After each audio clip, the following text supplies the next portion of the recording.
When we talk about human rights, immediately we think of situations involving citizens with their respective states and governments. This is still true. But human rights are also violated by private individuals, private companies.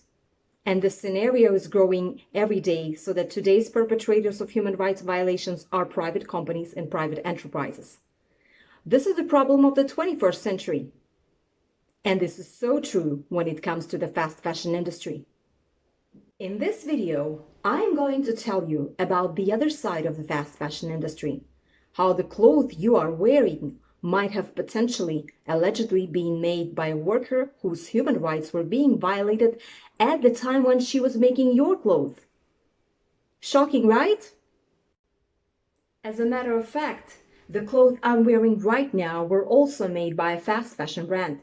So that means my clothes may not be perfect either. So without further ado, let's get started.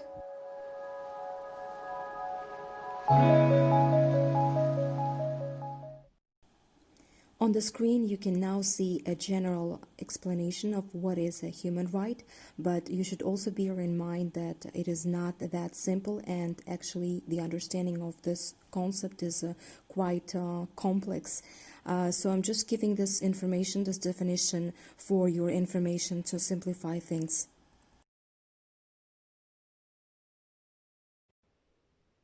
In other words, a human right is a right of a human universally recognized by the international community comprised of states, international organizations, and civil societies as being universally accepted to be respected, protected, and promoted in every nation of the world.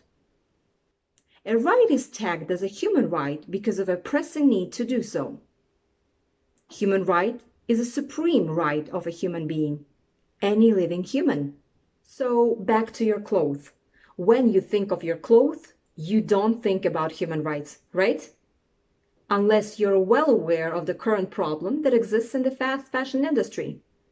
Or that you're aware, but not that you would immediately think of human rights when it comes to your clothes. Clothes can be made under challenging working conditions, which must not be a case. Clothes and workers' rights, yes, absolutely, there is a connection. But human rights? Not really, you would say. Well, my friends, I hate to break it to you, but yes, the clothes that you and I are wearing today and human rights, they are interconnected. And when each time you think of buying from fast fashion brands, I want you to think of this linkage. But here's the thing. There are human rights and there are workers' rights. And the latter, unfortunately, regardless of the values they protect, remain secondary rights. Therefore, today's understanding in international law is that there are other rights that also belong to a human, not to a dog, not to an animal, not to an object, but to a human. Do you know what I mean? When it comes to workers, we have rights that belong to a human who has a job. Those are called workers' rights, or as I will call them, other rights of a human that just have not been recognized as human rights as such. Or we can also call them rights of a working human. And I'm not being sarcastic here. But workers' rights can become human rights. Workers' rights become human rights if they are linked to the realization of fundamental human rights.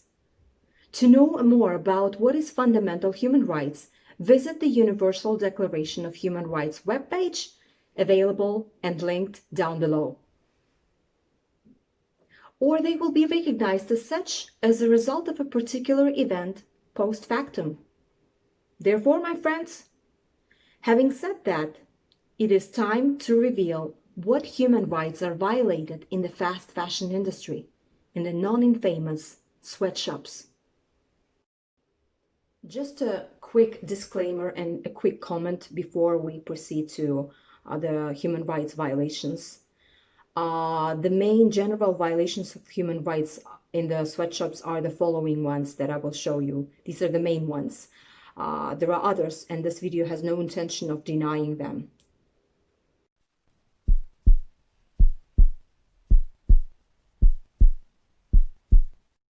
In order to understand how a human right to life can be violated in the context of the fast fashion industry, we should remember the Tazreen Factory fire, the Rana Plaza factory collapse, and the 2012 Ali factory fire, following which many who were working in the sweatshops, they died.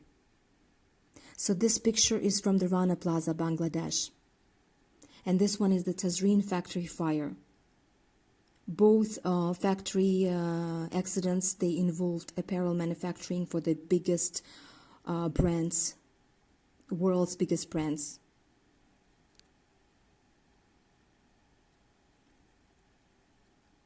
And this one is from the Ali factory fire, Pakistan. The accident involved apparel manufacturing for the German company Kick, and recently they had to pay to the victims. You have just seen the images of the 3 accidents that I have just mentioned before.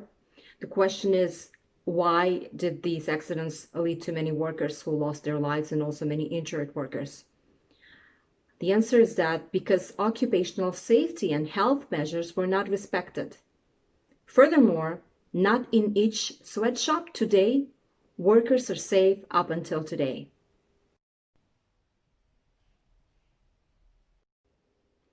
The second violation of a human right is right to not be subjected to discrimination on the basis of gender, discrimination per se against women.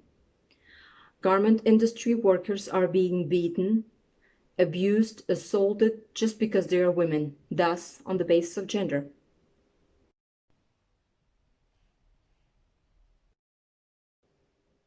The third human right that has been largely violated in sweatshops is a right to freedom from slavery or forced labor.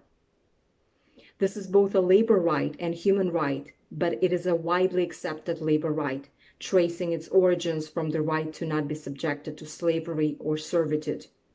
It becomes a human right, finding a protection both in international labor and human rights law instruments.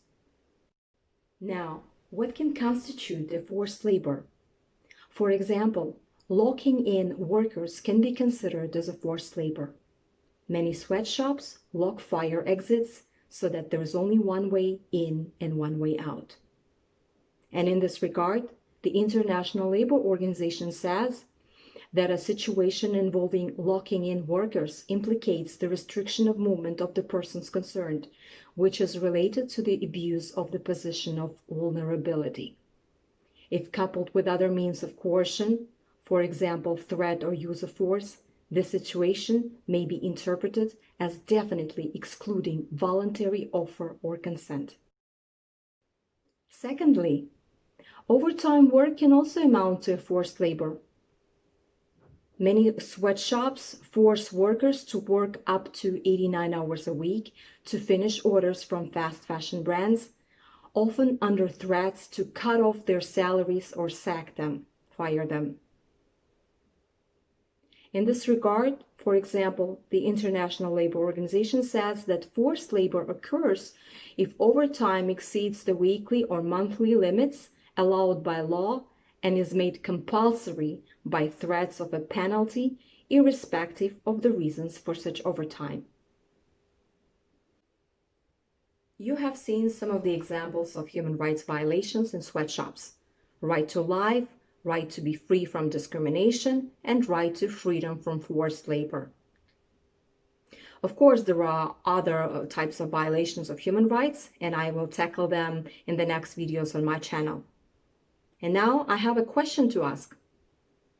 How come fast fashion brands do business with such unethical garment factories?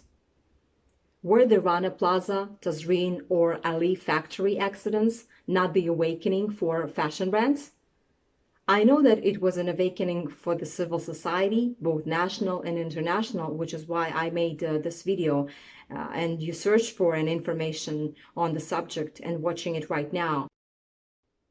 I personally don't understand how fashion brands do not care from whom they order their products and who they deal with. It seems that they don't care how these clothes were made, and also that they do not care about their customers as long as they keep making money. That's it for now. For a detailed understanding on what is fast fashion and how the fast fashion works, check out my video, which is called Fast Fashion, The Unspoken Truth and Human Rights. The link is down below. And to watch similar videos like this, click the notification bell, hit the subscribe button, press like, and join me every Sunday, 10 a.m. CET. And also, don't forget to share. Sharing is caring. And also, leave a comment down below on what are your thoughts about what has been said by me. Agree, disagree, and we can continue talking there in the comment section. Until then, take care and see you next time.